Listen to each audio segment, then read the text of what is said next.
Hi, and welcome into the Russell Street Report. I'm Tony Lombardi. The Ravens are just coming off their bye week. They're preparing for Week 11, and they sit at a mark of 4-5 as they host the Cincinnati Bengals, their nemesis. Will they get it done? Can they get it done? How will they get it done? The Ravens are just one game back in the wild card race in a watered-down AFC, so anything's possible. However, they'll do it probably without the services of starting quarterback Joe Flacco, who's likely to miss 1 to 2 games with a hip injury. Who's going to take Joe's spot? Will it be Lamar Jackson, as most people think, or will it be RG3? And if it's not RG3, why has he taken a roster spot the entire 2018 season? The season is up and down. It's a lot like the ones in the past. 2016 and 2017 looked a lot like 2018, and a lot of people are calling for the head of John Harbaugh. If he doesn't make the playoffs, the Ravens could be looking for a new head coach. And according to Jason Lockenfor from CBS Sports, there's already been a mutually agreed upon parting of the ways. I'm not buying that. We'll talk about that with both Todd Karpovich via Skype and with Brian McFarland, RSR's resident capologist. If John Harbaugh leaves, who might succeed him? We'll throw out a few options there. And change is obviously going to be in the offing for the Ravens. Eric DeCosta will be taking over for Ozzie Newsome as the general manager. And if John Harbaugh leaves, there'll be a lot more change to come with it. We'll talk about that with Brian McFarland, who will focus in on some of the big names that could be cut from the Ravens roster to make some salary cap space in 2019. Heading into the 2018 season, the Ravens had some weaknesses that they tried to repair. And one of those weaknesses was to try to have a substitute or replacement for Ryan Jensen. That hasn't really happened so much so far in 2018. We'll talk about that. The Ravens also wanted to cover the short and intermediate passes a little bit better than they had in 2017. That hasn't happened. That's really the soft white underbelly of the Ravens defense, and that hasn't changed. And we've seen that with the likes of Drew Brees, Cam Newton, and Ben Roethlisberger in the past 3 games. The Ravens did, in fact, improve their wide receiver core, but Joe Flacco just seems to be not distributing the ball as effectively as he has been or as he did earlier in the season. We'll talk about that as well. And protecting fourth quarter leads. What's the big problem there? Why can't the Ravens get off the field late in the game? So we'll talk about that with both Brian and with Todd. But before we do that, we're going to take a short time out and we're going to visit with Baltimore Ron, who gives us his words of wisdom regarding the halftime entertainment for Super Bowl 53. Take it away, Baltimore Ron. Now it's time for our segment, the Baltimore Ron email of the week. And I gotta have it in print because I don't have no laptop because my computer's too old and it don't work because my computer's so old, I'm telling you, the keyboard's written in hieroglyphics. That's how old my computer is. It is old. I'm telling you, it's so old that the email's delivered in horseback. That is an old computer. But anyway, this right here says, Dear Baltimore Ron, could you please discuss the halftime show with Rihanna turning it down and Maroon 5 being selected? What are your thoughts? My thoughts on the matter is simple. Rihanna, who cares? I totally forgot she existed. I thought she'd probably be begging for work at this point, like maybe playing the Iowa State Fair, opening up for Nickelback or one of them other bands that nobody remembers. I'm telling you, but that don't mean nothing to me. Then they get Maroon 5. Could you find a worse band than Maroon 5 to be the halftime show? They are like the Carrot Top of music. Maroon 5 has done to music what Ron Jeremy has done to method acting. That's my point. They ain't the best. So if you want to have an entertaining halftime show, this is what I suggest you do, NFL. You take your average Brown fan and you take your average Steeler fan and have them old-fashioned spelling bee. And that would be entertaining for the halftime show.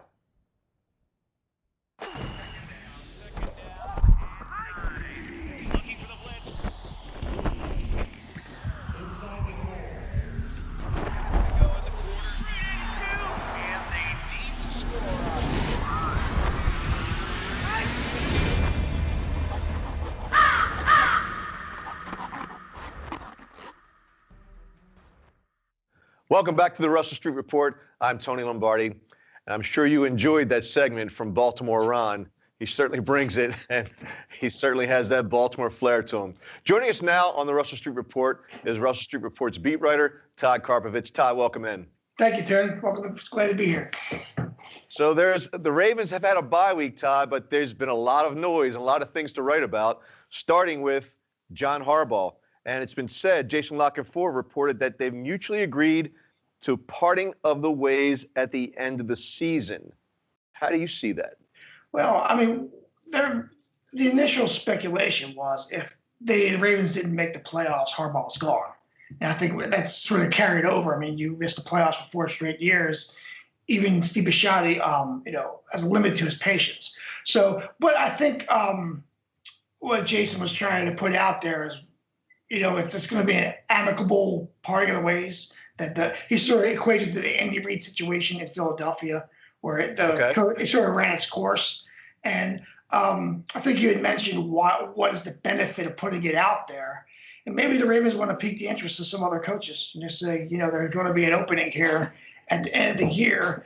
Now, if they somehow make a playoff run, maybe the cards are off the table, but that's an uphill battle. And let's talk about that. They're just 1 game back in the wild card standings. I think we're going to say the Chargers are going to be a wild card, if not the division winner, if they happen to overtake Kansas City. They're the first wild card. If you're looking at the teams they have to overtake, it's the Tennessee Titans, the Cincinnati Bengals, who they host this week, and I think it's the Miami Dolphins. The Dolphins, yes. So those are all overtakeable, if there's such a word, teams. So putting that out there right now, what kind of message do you think that says to the team? And from your experiences being out there at the Castle, are you feeling any kind of vibe that this is a season that's lost, or are they very much still in it? I think, I guess the situation seemed a lot worse when they lost 3 games in a row. But like you said, when you look at the standings of the wild card, they're very much in this. They blew out Tennessee. Miami's going to fade. And if they beat the Bengals this week, they're right in there. They don't let the outside noise get to them. I mean, Coach Harbaugh was very defiant yesterday with these reports. He's outside noise. He said there's so many layers of it that aren't true that he didn't want to comment on it. And of course, the players are not going to comment on it. So they really got to. And you've been around him enough, Todd. You've been around to know that if you think he's sincere or if he's selling. What was your take yesterday listening to John deliver those words? I think he knows what's at stake. He's not going to come out and say it, but I think he knows that the team will be going in a different direction if they don't make the playoffs. And that said, he's not, I don't think, personally, he's overly concerned about it because, which I wrote about, there could be as many as 8 openings for head coaches in the NFL after the season. So, and he'll be at the top of the list of every one. So I don't think he's coaching for his career, but I think he's coaching for his time in Baltimore. Right. We're speaking with Todd Karpovich, beat writer for Russell Street Report. Do you think Harbs is done? I do. I don't think it's so by virtue of that, you don't think that they're going to make the playoffs?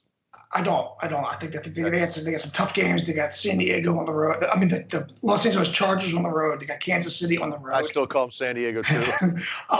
I think this is going to be a tough game this week with Marvin Lewis taking over as defensive coordinator and now Hugh Jackson back in the fold, working with Andy Dalton in that offense, even though A.J. Green's not playing. Marvin Lewis seems to have Coach Harbaugh's number, the Ravens' number, over the past couple of years. I think this is going to be a tough game. And this is it. This game is going to make or break the season. So we'll see. But it's an uphill battle for the playoffs. And if they make the playoffs, I mean, how far are they going to go? It's one and done enough to say, one and done enough to give him an extension. He's not going to come back on a 1-year deal. He's not going to come back with 1 year left on his deal. He's not going to be a lame duck coach. So I think it's just the attrition of it that his tenure has ended. So what are you hearing about the Joe Flacco hip injury right now? Yesterday, of course, Jeff Zubak said, I asked Joe point blank following the Steelers game in the post-game news conference, Joe, you took a hard hit on that first series. Did that injury hamper you? And he just shook his head no. And then we moved on. And then, of course, he was limping after that first hit. I mean, it was noticeable from the press box. But he's had an extra week to rest. Joe's tough. They'll play him even if he doesn't practice. So I think it really is a game time decision. But again, there's clamoring to see what Lamar Jackson can do. But again, the Harbaugh is going to put the best team on the field. He thinks he can win that game. He's not concerned about the future. Now, I know that the Ravens really didn't want it to be leaked out about Joe's injury, that they wanted the Bengals to prepare for Joe Flacco instead of Lamar Jackson. So now that that word is out there, do you think that John did a decent enough job during the press conference yesterday to still, put out some smoke and mirrors there to leave the Bengals with a feeling that they might have to face Flacco or Lamar Jackson or even RG3 for that matter? I think he did, and I think you're also going to, when the media is allowed to see what little bit of practice they can this week, I think they're going to see Joe Flacco on the field. No question about it. One way or another. So he's got them thinking. They'll prepare for Flacco.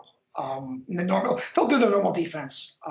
These teams know each other so well. I don't think you're going to surprise them one way or another. The personnel, the quarterback notwithstanding, is about the same. Now, you mentioned Joe Flacco's toughness. I'm going to read a quote from Marciano during the press conference yesterday. He said, and I quote, "He's one of the toughest guys that I've played with, or maybe the toughest. You never see him limping around, never see him on the field showing any signs of weakness. He's just been a rock for us for more than a decade." Now, that's coming from who I think is the toughest guy on the Ravens, Marshall Yanda, saying that about Joe Flacco. When you think about Joe playing through that game with what I was told was potentially a slightly torn hip labrum, playing through the entire game that way. And then on the flip side, you see Ben Roethlisberger step out for a play or two looking like he was shot after a normal tackle. Well, you got to remember, Joe played an entire series when he tore his ACL and MCL. He didn't come out of the game. He finished the series before they diagnosed him with, a blown out knee. He's tough. He'll be in there if he can. And again, though, if this injury is what you said, you can't play on it. You can't play on it. I mean, even if Joe's time in Baltimore ends, he's got some years left in him. He's going to be a commodity if he hits the open market. Now, do you think there might be a chance that Joe might be saved for future games? Maybe they think that they could beat the Bengals given their defense. Their defense has been horrific. They're 32nd in the NFL right now. Do you think that they could just kind of save him a little bit for a game or two? Maybe even go through the Raiders game to try to get him healthy and then really make a push down the stretch? That's a possibility. I mean, that's a possibility. The Bengals are so bad on defense. But again, the Bengals beat the Ravens already this year. Andy Dalton seems to play well against them. However, they don't have A.J. Green. So that changes the whole complexion of this game. But no question about that. If Joe can get 2 weeks, I think that would help for the stretch. But again, it's a tough game in Kansas City. That's a tough game in Los Angeles against the Chargers. Absolutely. Now, I think a tough game in Atlanta. RG3. Why is he on the team if he's not going to start in place of Joe Flacco if Joe sits? Well, for exactly this situation, I think they were worried about Joe getting hurt. I think if Lamar Jackson does start and he completely tanks, you get RG3 to come in and sort of run the offense the traditional way. And that said, they haven't really lost much with their inactives each week. So that roster spot really hasn't been that crucial. So they played it close. They played it smart, I think, with RG3, and he's out there for every game throwing. He approaches the game, practice each week like he's going to play, which is a great thing to have for your backup quarterback. Right. Now, when you have an RG3, it gives you a little bit of protection, a little bit of a safety valve there. But looking ahead, it seems to me, Todd, that when we look at the Ravens' remaining schedule, 6 of the remaining 7 teams actually are the bottom 6 defenses in the league. So that speaks well for the Ravens offense. At least we think that they should be able to put some points on the board. My biggest concern is how they defend some of these teams that are coming up, the Phillip Rivers, the Patrick Mahomes, those kinds of teams. And can they get it done without this pass rush that has been absent since they had 11 sacks against the Titans? Yeah, and again, they don't want to talk about moral victories, but they played the Steelers close under 30. They played the Saints under 30. Those teams put up 50 points against other opponents. So I think that the defense is playing better than what we're actually seeing. I think this bye week's going to help tremendously. I think they fixed some things. They got to play tighter coverage in the secondary. They've got to get a pass rush. That's the key, and they're just not getting. Right now, they just don't have the personnel. I think Suggs is probably their best pass rusher, but he's 36 years old, And like I said, he's sort of huffing and puffing, after on third He's down. faded tremendously over the last few games. Do you think he's around in 2019? No, do not. I think this roster gets overhauled in 2019. Yeah, I thought earlier in the season, because he was playing well, I think he had maybe 4.5 sacks in the first 4 games, and then he's just faded. Like you said, he's huffing and puffing. He's out after 2 or 3 plays. We're 3 months into the year. That's when you start to wear down. Yeah, they were trying to preserve him for this final stretch, but it doesn't seem to be working. Let's talk about the wide receiver core. Do you think that they've measured up to the team's expectations so far in 2018? I think mostly they have. I think Crabtree's had some bad drops. The problem recently is Joe's not getting on the ball. I mean, he had Crabtree on that that outrun against the last game. Steelers, where he has an easy touchdown. He just overthrew him. Joe's missing some passes. They're sort of bracketing John Brown now. So I think the biggest problem right now is I don't think Mortimer's making the proper adjustments to get these guys. Teams are watching film and they know what they have to do to defend them. They're just taking away the long pass, and that's been effective. But overall, I think this group has done. Willie Snead's played incredible. He's had a great year. John Brown until recently has had a great year. And Crabtree's still a playmaker. But yeah, I think they've the wide receivers have met expectations. I don't think Joe's been able to get them the ball the way he has. Yeah, I don't think that Joe's getting the ball out on time. If you look at some of the film that's floating around there on YouTube, you'll be able to see that, there's guys that are open. And I know the Ravens receivers have been criticized for not getting separation.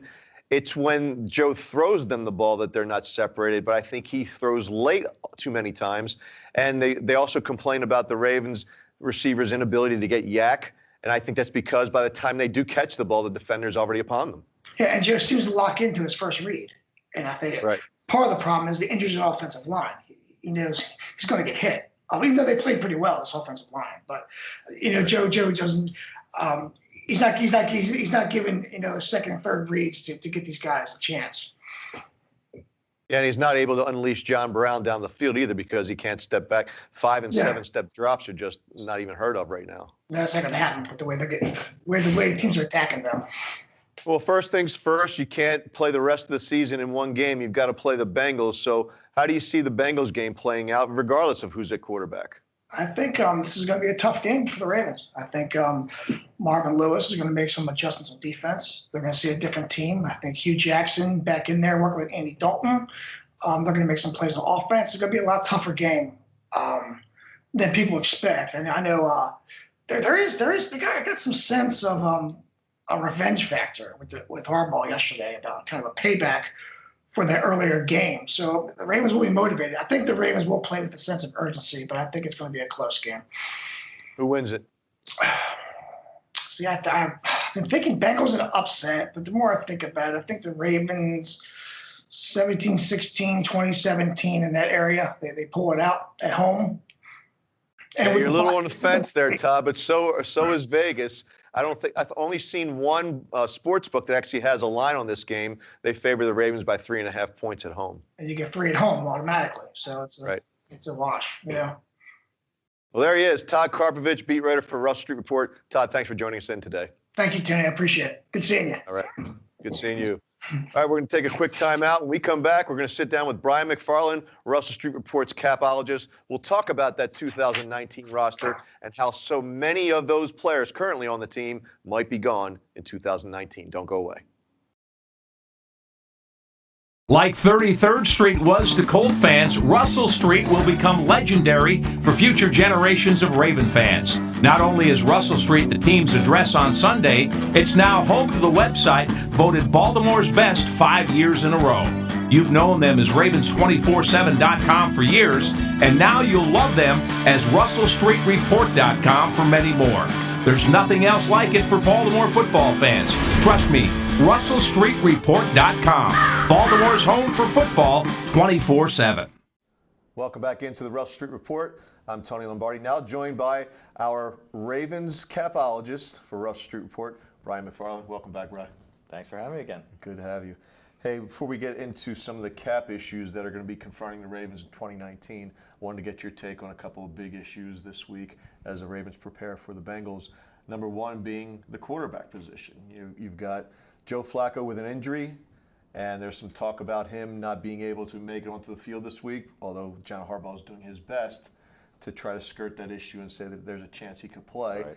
And then you've got RG3 as well as Lamar Jackson. Lamar Jackson being the favorite of the two to start against the Bengals. Just your overall assessment of that situation, and how do you think it might play out this Sunday?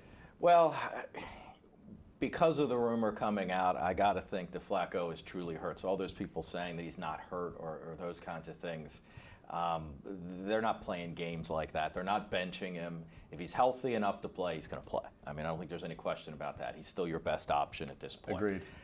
But the way the rumors came out, it certainly appears that, and you know, in hindsight, when people went back and looked at the film, you could see he went down hard. He was stretching on the sideline. So there's clearly something there. If he's not ready, RG3 plays, it creates all kinds of interesting scenarios. If he plays well, and let's say Flacco's out for 2 weeks, and he plays well both weeks, then what do you do? There's some people that think that he is going to be out for 2 weeks. Right. So then what do you do? You know, I mean, starter never loses his spot to injury, right? Well, maybe that's baseball, or maybe it's a different sport, but you play the hot hand. But if you continue with Jackson at that point, you pretty much can't go back to Flacco at any point. Unless Jackson gets hurt. So it creates some interesting maybe scenarios. Maybe it was a subliminal slip. You said RG3. Did I? I'm sorry. I'm sorry. But that's well, there's another option, right? Right. And you know, I can't remember on the radio. I heard this morning somebody mention, well, if Jackson comes out and doesn't play well for a couple series, maybe they put RG3 in for a couple, and then you reinsert Jackson later if he's a little too amped up or nervous. Right. So, yeah, I mean, or they could all play. I mean, you suggested when we were talking earlier that maybe RG3 starts, and I mean, obviously, some of this is going to be how practice went last week, right, and how practice goes this week as well. Yeah, and I think when you look at the RG3 situation, and we talked about this off the record a couple of times, and I think that when you bring a guy like that on board and you keep him on your 53, because the Ravens haven't kept Right.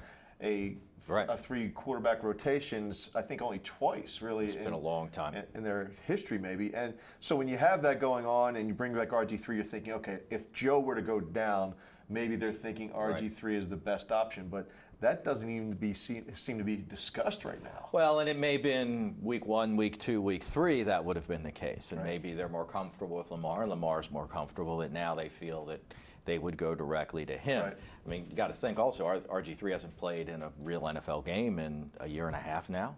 Maybe more. I don't remember when he actually got injured and stopped playing. He was playing for the Browns. For the Browns, but I don't remember how long he lasted into that season. So, I mean, that's something that is another variable. Jackson has played more recently, a lot more recently. So, so that's all the variables involved. Yeah, it'll be interesting. So it's never boring when it comes to the Baltimore Ravens. That's for sure. That's for sure. So we've got that issue to deal with, and that'll make it exciting to watch on Sunday when the Ravens host the Bengals. And also the report coming out from Jason La Canfora this week that the two sides being the Ravens and John Harbaugh, have come to an amicable season-ending solution. This seems way too early for that. Well, there's no way they've come to a solution, because if they were to win every game the rest of the season and they go into the playoffs and win a couple games, John's coming back. He's coming back. I mean, there's no question about that. So, and the amicable, he's under contract for next year for $5 million, whatever it is, whatever his salary is. If he gets fired, he gets that money. If he walks away amicably, either they agree to give him the money and they just part ways as a way of saying it. That's why it's amicable. But he's not going to fire. He's not going to quit. Right. He's not going to quit. He's not going to walk away. That's not even in his DNA. Why? Well, he's not. Well, right. Absolutely. And why he's not going to walk away from $5 million that's owed him under his contract. Right. So, as you said, I think that's a very premature. I think you would put out an article or a tweet that seems to be reading into the tea leaves that are pretty obvious. Right. So, he's going to be, he's going to finish the season. We've never fired a head coach. I mean, granted, they've only fired 2 head coaches, but which is pretty remarkable if you think about it. It's great. It's a great organizational thing, and the stability, it really, I think, goes a long way, and that's the reason he's still around, because let's test the stability and see if he can get us over the hump. But it's kind of the same old Ravens for the last 3 years. Well, and I think, barring the playoffs, even maybe sneaking into the playoffs and a win, I think there's going to be a change. Yeah, that seems to be the way to go. And if Lamar Jackson truly is the future for the Ravens, and that remains to be seen, but if he is, I don't think that this coaching staff, Brian, is this coaching staff to make him get to where Yeah, he needs to be. I mean, you hear about Marty having done great things with Vic, and you hear about Roman having done great things in Buffalo, And with Kaepernick. and Kaepernick as well. And maybe Roman, I don't know. We don't really know what his title makes him sort of a secondary guy, so we don't Right. really know, what his true input is. But yeah, I got to think. I mean, they put Jackson in, and everybody knows he's going to run the ball, and they seem to put him in at the wrong time when we got some momentum going, and it's kind of like, sitting in the stands, you're like, I don't mind seeing him in the game, but it's like, why right this second? Why Flacco's just completed 2 nice passes, and then so. I think you need an offensive mind. I mean, if they're going to make a coaching change, I think they have to have a young offensive mind.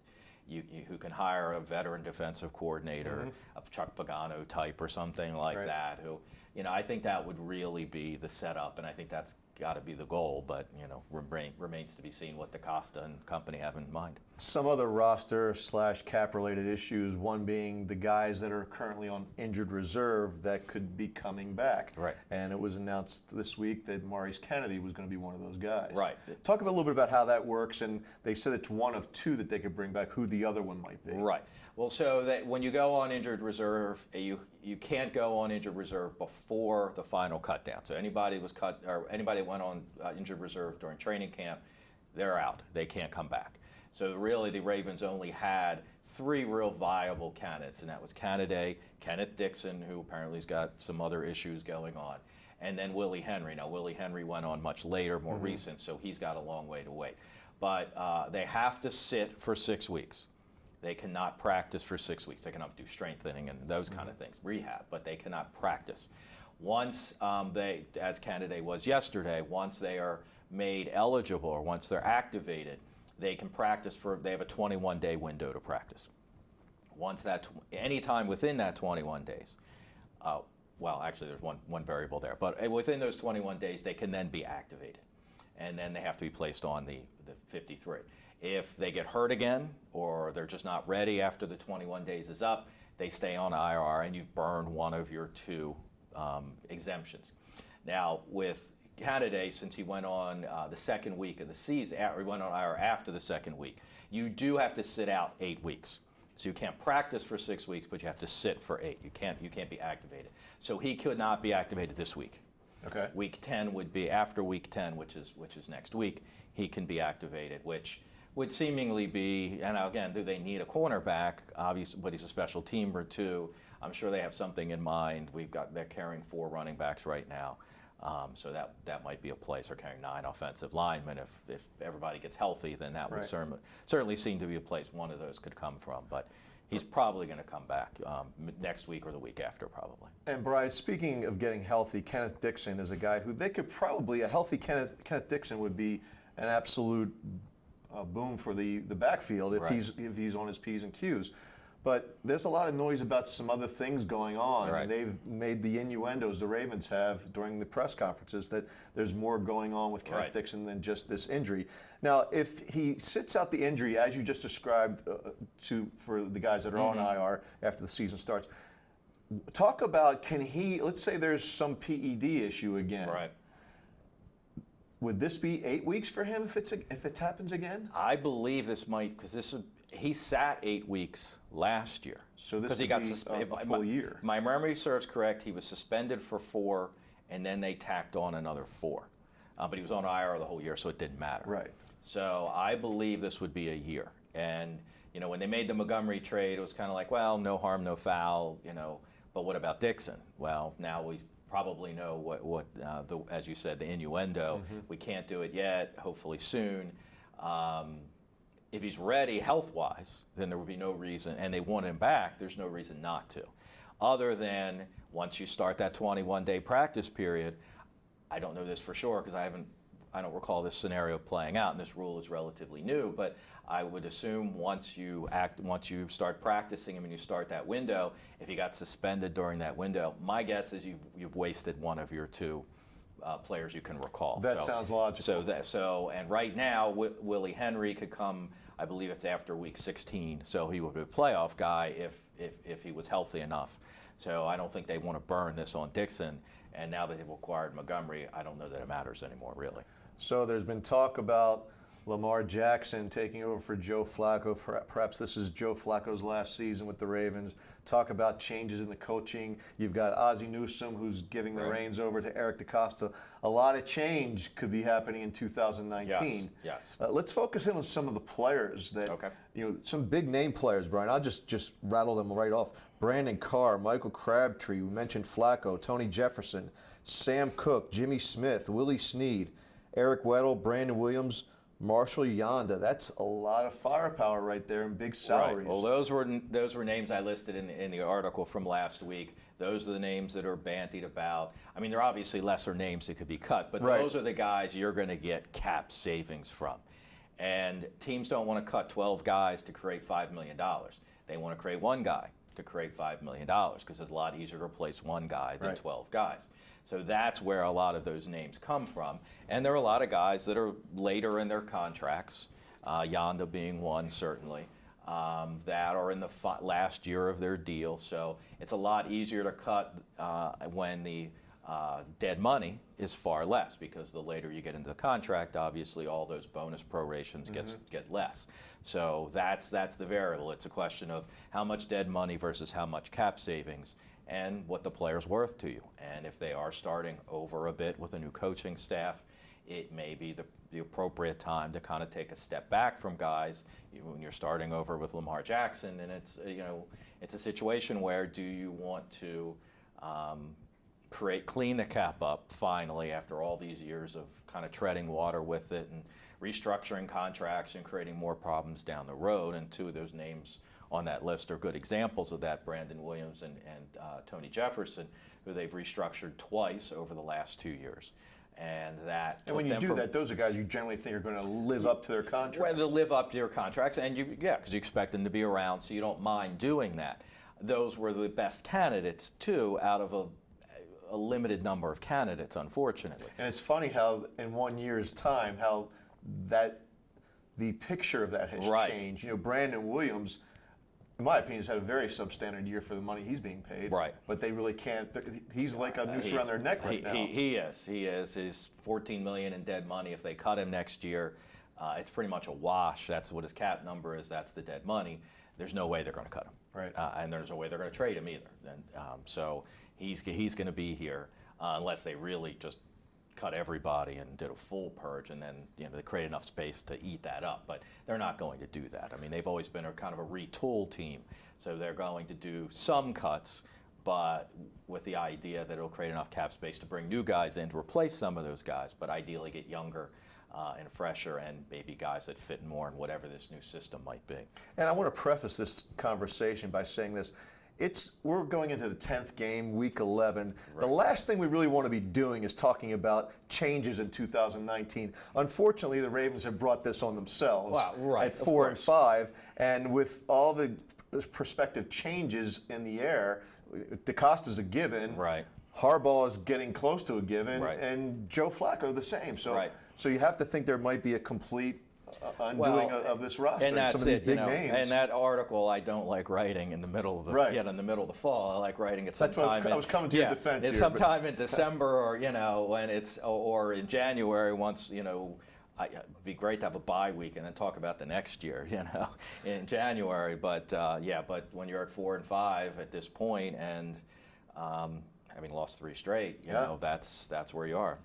I'm going to go through this list, and I'm going to say who I think is going to be gone. Jimmy Smith is a definite. He's that's unless he were to take a major pay cut to cut him. Right, under his current contract. Under his current, right. He's in the final year of his deal. It's a $9.5 million salary. I don't see them paying $9.5 million in cash.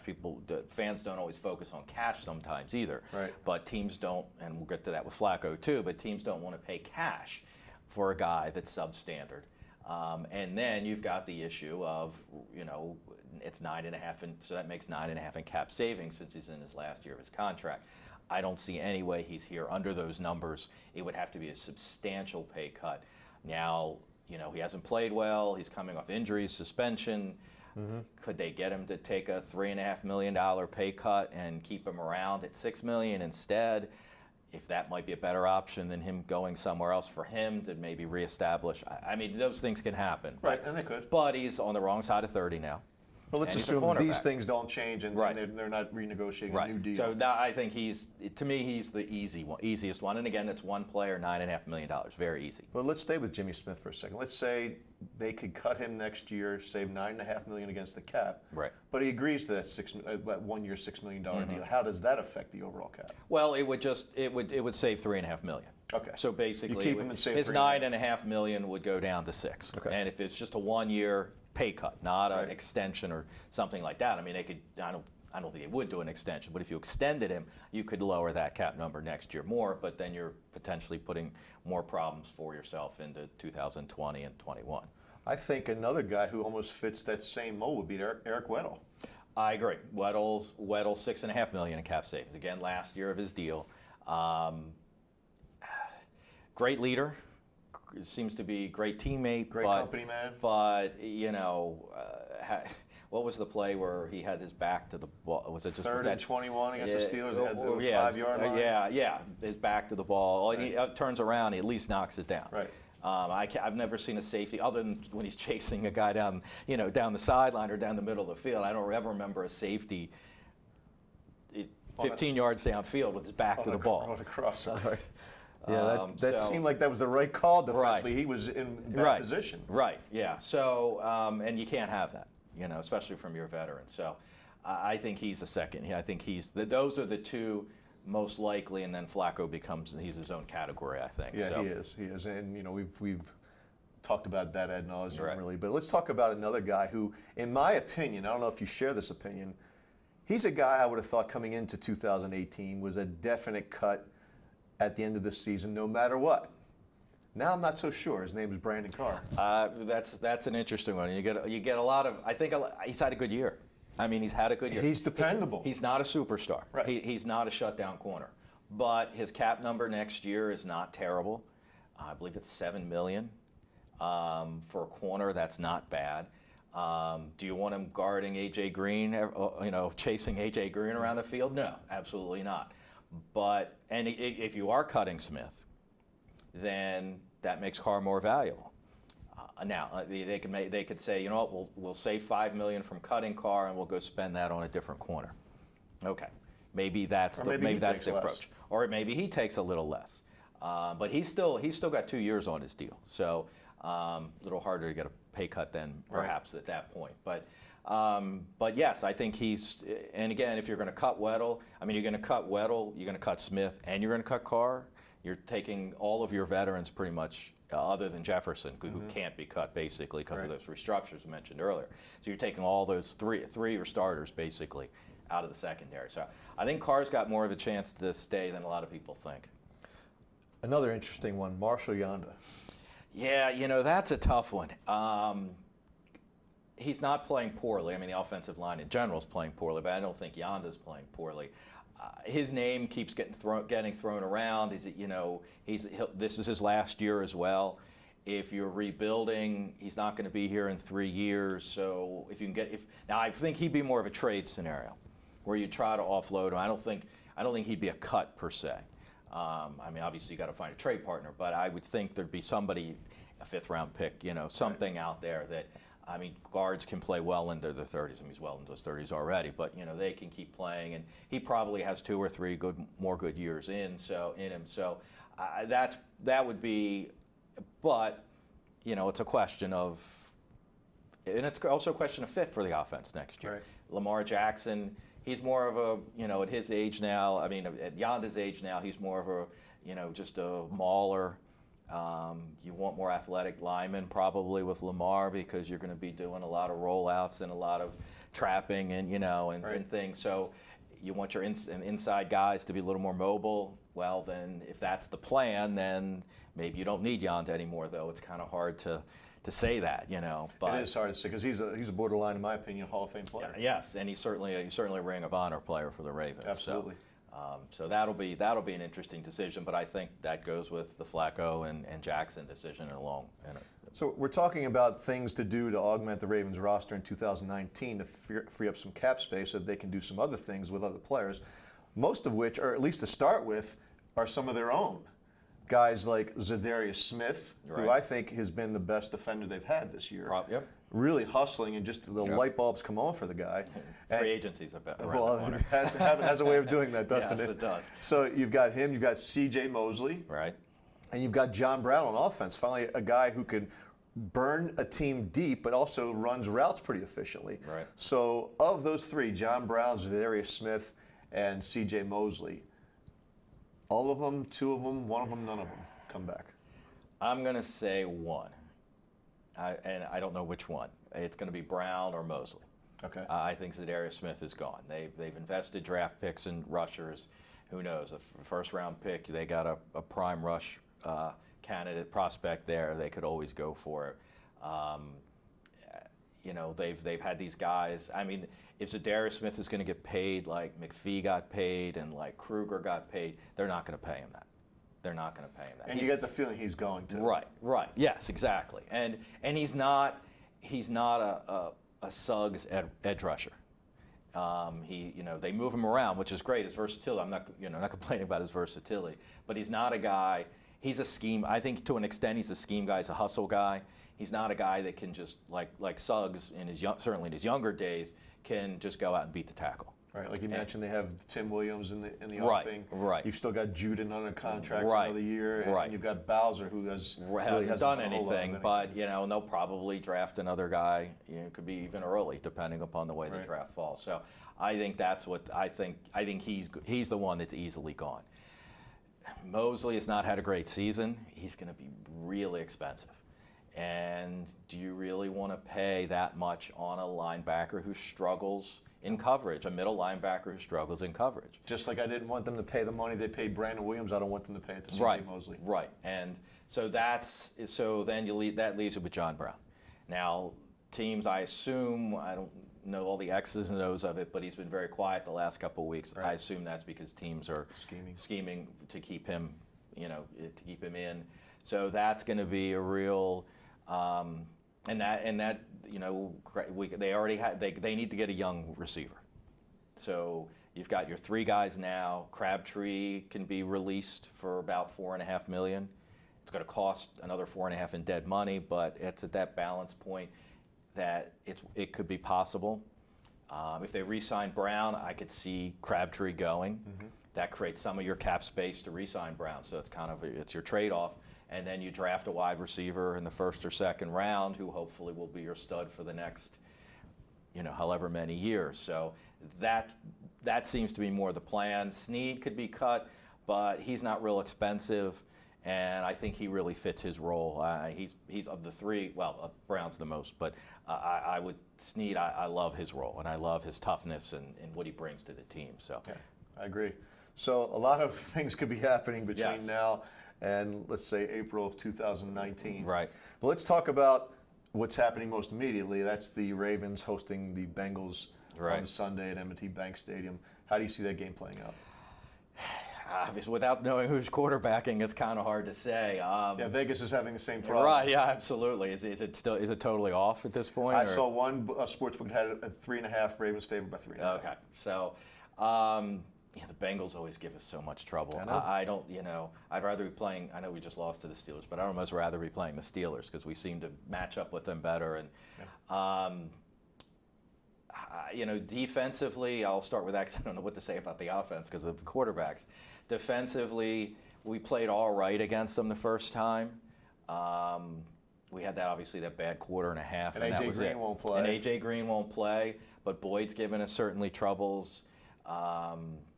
There's no Eifert, so hopefully that's good for the center of the field, which seems to be our problem, with tight ends and all. So, that part we should be able to. Dalton plays better against us, and seems like it does anybody else. But, I think we can hold them. If we can hold them to 20, I think that's probably reasonable. Hopefully less, but I think that's probably we're not going to stop them totally. And then it's just a question of whoever's behind center and how the offense does and how we block. The Bengals' defense has been horrible against the run, which actually, if Jackson is playing, they're ranked 32nd in the league right now. Their defense. So and what were their numbers? They've given up like 600 yards. I mean, the numbers were just crazy. Forced the firing of a former Well, Ravens right. assistant, Right. Terrell Austin. And then they hire Hugh Jackson, who doesn't really answer anything. I don't understand that one, other than he's Marvin's buddy. But, Right. so we got to be able to block the two guys inside. I mean, they give us, Geno Atkins gives us fits, and between Lewis and Skura, it's not great in there. No. But if we can run on them, and if Lamar is the quarterback and he's running and gives a different element to it, it's not just, turn around and hand off. They got to worry about Jackson. I think it's intriguing. I mean, it's probably a good first start for him. If it's going to be a team you're going to start against, it's probably a good one. Yeah, that's a good point. A lot of good points. But what's the score? I always say, heart says, head says. So heart says the Ravens 27-17. Head says Ravens 20-17, and I can flip that one real easy to the Bengals. How's that? Yeah, that's good. I mean, I'm not going to go into as much detail as that, but what I'm going to say is the Ravens have driven us crazy over the last few years. What I predict is going to happen, they will win on Sunday. They will win next Sunday against the Raiders. They'll be 6-5, and everybody will be talking about the playoffs again. Right, well, yeah. And then the disappointment will set in once more. So that's what I'm saying. I'm saying the Ravens are going to win this. If 3.5 is the line, I say they're covering a 3.5 point line. All right, sounds good. I don't know what the score is going to be. So with that, we're going to turn it over to Baltimore Ron, who's also got a prediction for us here on the Russell Street Report. So in closing, Baltimore fans, I'm telling you, if you're gambling, take the Ravens. We're going to beat them down like we never beat them down before. I'm telling you, Ravens must win, get the win, go get him, Johnny Harbaugh, show him how it's done in Baltimore. So, I'm telling you, Ravens get the win. That's my story. I'm Baltimore Ron, and I'm sticking to it, baby.